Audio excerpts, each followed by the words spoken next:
क्या अमेरिका को जिस बात का डर था आखिर मिडिल ईस्ट में उस बात को अंजाम दिया जा चुका है? क्या ईरान को रोकने की हर ख्वाहिश, हर ताकत, हर कसम खारिज की जा चुकी है?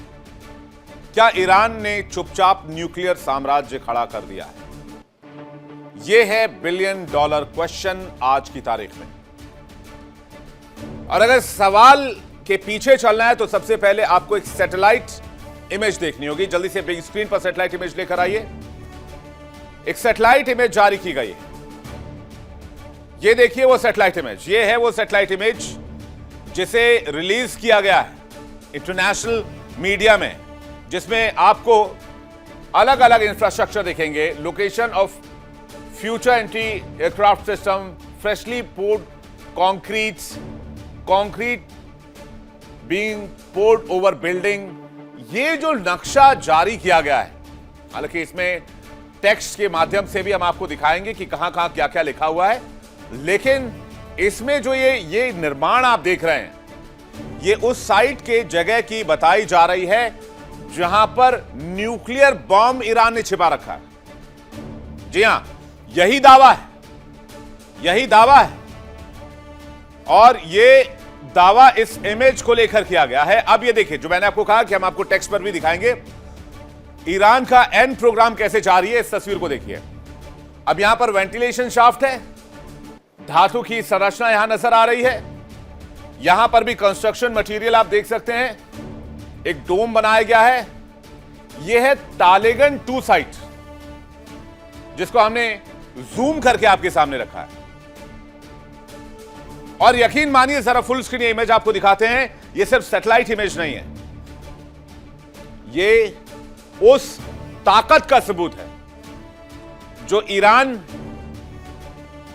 दशकों से दुनिया की नजरों से छिपा रहा था। ईरान जिसने खुलेआम नहीं बल्कि रणनीति बदलकर न्यूक्लियर खेल भी खेला और जमीन के अंदर न्यूक्लियर एनरिच भी किया।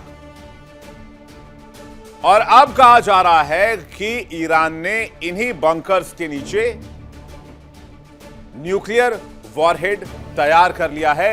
यह है ईरान का न्यूक्लियर साम्राज्य।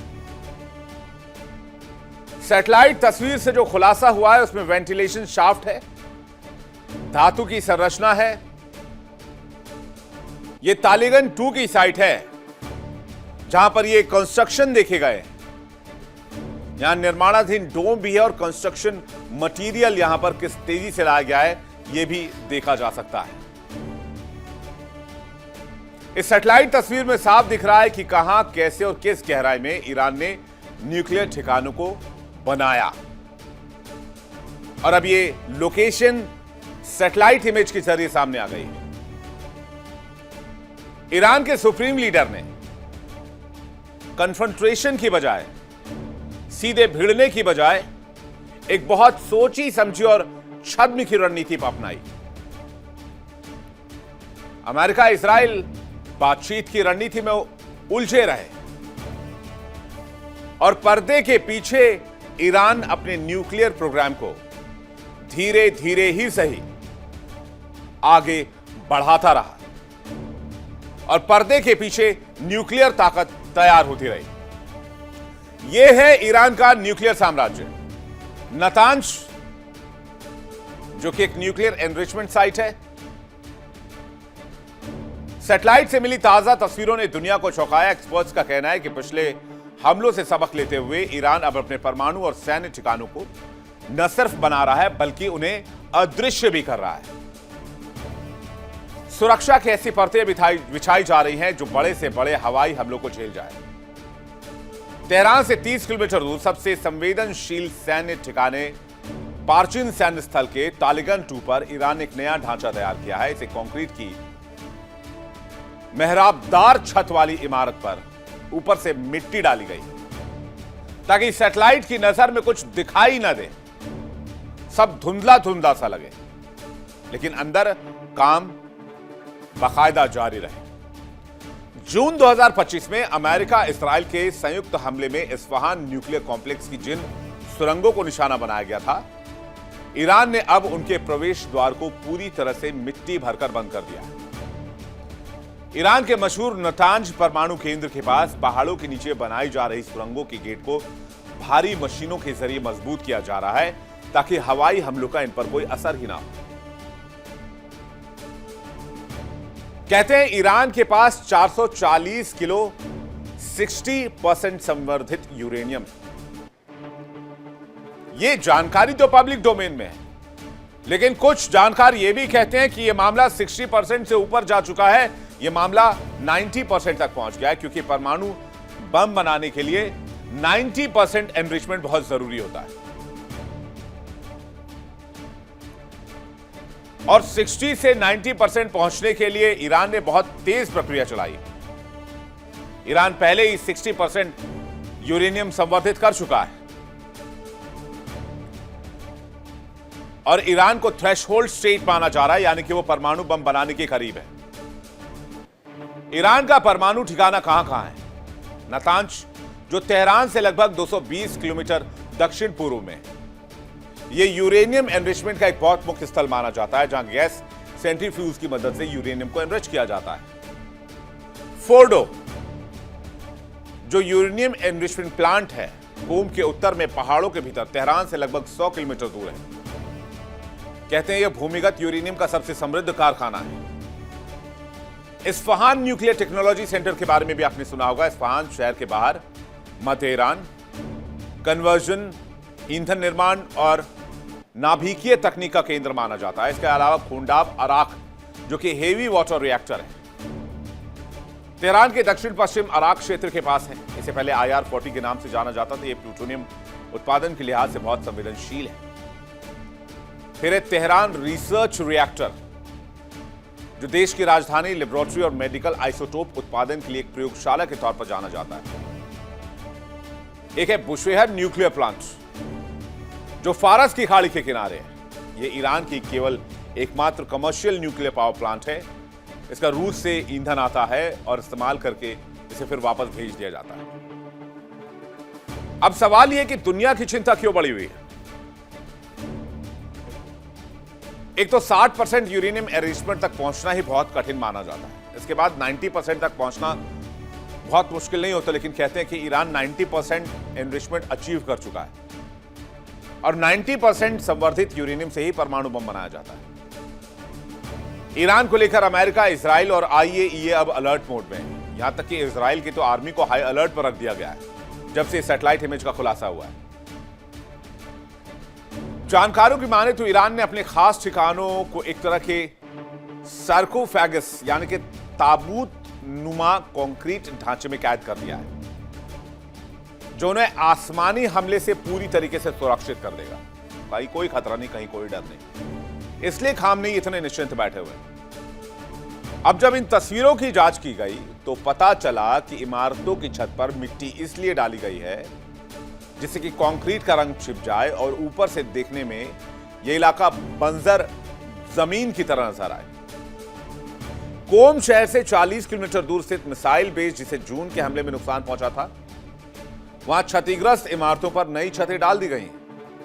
रिपोर्ट के मुताबिक नवंबर 2025 के अंत तक यह काम भी पूरा कर लिया गया था। IAEA की ताजा रिपोर्ट ने तो वॉशिंगटन में खतरे का अलार्म बजा दिया है। रिपोर्ट के मुताबिक ईरान के हथियार योग्य संवर्धित यूरेनियम के भंडार में महज 3 महीनों में करीब 60% की चौंकाने वाली बढ़ोतरी हुई है। तो क्या रूस ईरान को परमाणु ईंधन उपलब्ध करा रहा है? IAEA साफ कहता है कि यह भंडार इतना हो चुका है कि ईरान 10 परमाणु हथियार बनाने के 99.9% करीब पहुंच गया है। और ईरान हमेशा की तरह यही कहता रहता है कि उसका परमाणु कार्यक्रम शांतिपूर्ण है। लेकिन सवाल सीधा, अगर मंशा शांतिपूर्ण है तो रफ्तार इतनी तेज क्यों है? जवाब यह है कि अमेरिका जब उसके माथे पर बैठा हुआ है तो मरता क्या ना करता। अब तकनीकी रूप से ईरान या तो परमाणु हथियार बना चुका है या वो न्यूक्लियर बॉम्ब को ICBM या फाइटर जेट में असेंबल करने की स्थिति में भी आ सकता है। और यह खबर अमेरिका के लिए ठीक नहीं है, इसराइल के लिए ठीक नहीं है। यह सिर्फ तकनीकी प्रगति नहीं है बल्कि रणनीतिक दबाव की राजनीति भी है।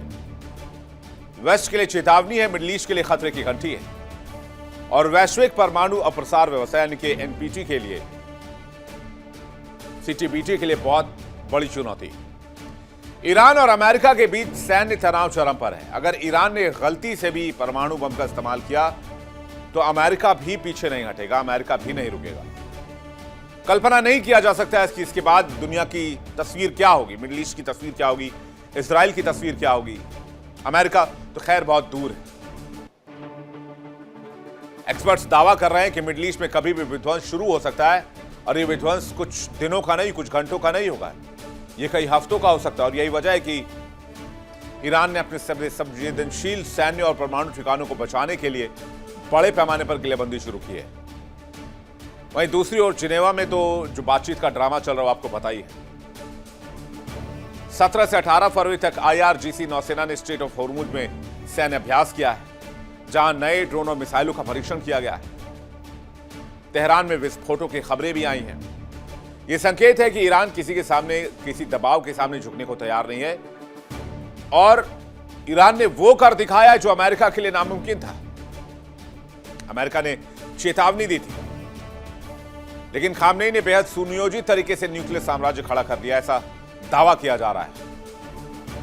डोनाल्ड ट्रंप के सख्ती के बड़े बड़े दावे, धमकियों के बड़े बड़े दावे हवा हो गए। अभी एक ताजा धमकी डोनाल्ड ट्रंप ने दी है। उनके प्रशासन ने एक नई तारीख हमले के लिए मुकर्रर की है, उसकी डिटेल भी आपको देंगे। लेकिन ईरान पर इतने कड़े सैंक्शंस लगाने का नतीजा क्या हुआ? कुछ नहीं। क्या अमेरिका ईरान को रोक पाया? नहीं। क्या रोक पाएगा? जवाब नहीं ही लगता है। इतने कड़े सैंक्शंस के बावजूद ईरान रुका नहीं और तेजी से आगे बढ़ता चला गया। और अमेरिका ने ईरान को तोड़ने के लिए क्या किया? बहुत कड़े आर्थिक सैंक्शंस लगाए, लेकिन नतीजा कुछ नहीं। ईरान के जो सबसे मेन प्रोडक्ट हैं जैसे कि ऑयल है, उसके ऑयल एक्सपोर्ट पर ही रोक लगा दी।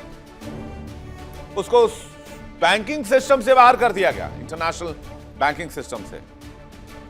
ईरान डॉलर में लेन देन नहीं कर सकता है, इसलिए दुनिया से कट गया। नतीजा क्या हुआ? नतीजा यह हुआ कि ईरान की अर्थव्यवस्था हिली, जनता पिसी, देश पटरी से नीचे उतर गया। लेकिन ईरान ने अपना परमाणु इरादा नहीं छोड़ा। 2015 में JCPOA यानी कि ईरान न्यूक्लियर डील हुआ, जिसमें अमेरिका, यूरोप, रूस, चीन जो कि ईरान से समझौता करने पहुंचे, जिसमें यह था कि ईरान यूरेनियम सीमित करेगा, बदले में प्रतिबंध हटेंगे। डील को बराक ओबामा ने आगे बढ़ाया, लेकिन डोनाल्ड ट्रंप के आते ही अमेरिका डील से बाहर निकल गया। 2018 में डोनाल्ड ट्रंप ने कहा कि यह डील बेकार है, इसलिए अमेरिका को डील से बाहर करते हैं और वो मैक्सिमम प्रेशर की नीति अपनाएंगे। क्या हुआ? आज दुनिया परमाणु युद्ध के खतरे के मुहाने पर खड़ी है। यह हुआ डोनाल्ड ट्रंप की इस मैक्सिमम प्रेशर की नीति की वजह से। ईरान अभी भी भड़का हुआ है और उसने यूरेनियम एनरिचमेंट तेज कर दिया है। उसे पता है कि अगर परमाणु हथियार नहीं बने तो ईरान के वजूद को मिटाने की हर कोशिश की जाएगी, हर मुमकिन कोशिश की जाएगी। वैज्ञानिकों पर हमले कराए गए, ईरान के परमाणु वैज्ञानिक मारे गए। आधिकारिक जिम्मेदारी हालांकि किसी ने नहीं ली, लेकिन उंगली उठी अमेरिका और इजराइल पर। मामला क्लियर है कि ईरान को झुकाने के लिए प्रतिबंधों का इस्तेमाल हुआ, धमकियों का इस्तेमाल हुआ, जाने अनजाने में उसे और ज्यादा आक्रामक बनाया गया। कहते शेर अगर खतरनाक होता है तो घायल शेर उससे ज्यादा खतरनाक माना जाता है। और यही वजह है कि ईरान की आज की स्थिति को देखते हुए अमेरिका और इजराइल घबराए हुए हैं, क्योंकि ईरान आर्थिक तौर पर टूट चुका है, लोकल इंफ्रास्ट्रक्चर बहुत मजबूत नहीं, देश के अंदर के हालात ठीक नहीं है, और जिस देश के पास खोने के लिए कुछ नहीं है तो वो देश अपने दुश्मनों को भी मारने में कभी कोई कोताही नहीं बरतेगा। और अगर ईरान ने, जैसे कि सैटेलाइट तस्वीरों में दावा किया जा रहा है कि उसने न्यूक्लियर वेपन तैयार कर लिया है, तो ये सिर्फ अमेरिका इजराइल के लिए नहीं, ये मिडिल ईस्ट के लिए भी, इवन पाकिस्तान के लिए भी अच्छी खबर नहीं है, क्योंकि पाकिस्तान भी ईरान में बहुत आतंकी भेजता है, आतंकी गतिविधि कराता है। इस खबर पर हमारी नजर आई है।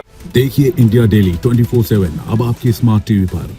इंडिया डेली मौजूद है सभी डिजिटल प्लेटफॉर्म पर लाइव और लगातार। इंडिया डेली 24/7 हर दिन राष्ट्र को समर्पित।